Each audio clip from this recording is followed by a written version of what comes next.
សមនខៃតែមិនได้ស្រីថ្លៃហើយខ្មៅតាំងពីតូចឆ្នាំថ្មីខ្មៅពេញក្រមុំរូបល្អសែនសមគ្មានស្រីណាដូចខ្មៅជាស្រីខ្មែរស្លៀកពាំងសមស្លូនប្រាជ្ញាក៏ឆ្លាត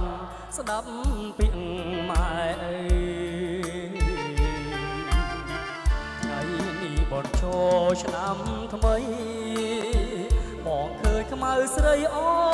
នរៀមចំទាំងបោះរៀនទេវតាដាប់ការថ្វាយព្រះដាំស្លរស់រាំងជួនម្ដាយទៅវត្តបងឃើញខ្មៅគួនភ្នំខ្សាច់រួចអូនដឹងបាតងទឹកស្រងព្រះជួននាងឃើញប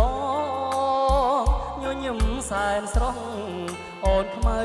តែឈ្មោះសាច់សដូចសំឡី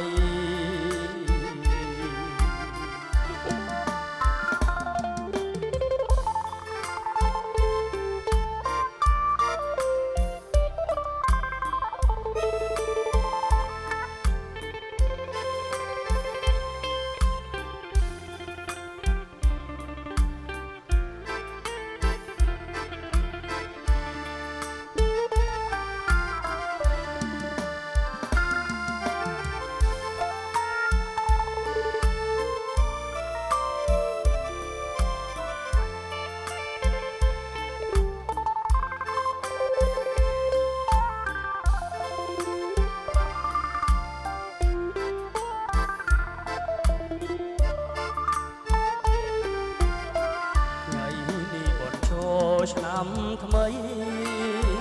បងឃើញខ្មៅស្រីអូនរៀបចំទាំងបរិយាទេវតាដាប់ការថ្វាយព្រះដាំស្ល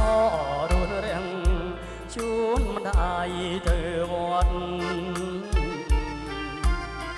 បងឃើញខ្មៅគួនភ្នំខ្សាច់រួចអូនដឹងបាតងទឹកស្រងព្រះជួននាងឃើញបងញញឹមសែនស្រស់អូនថ្មីតែឈ្មោះសាច់សដូចសំឡី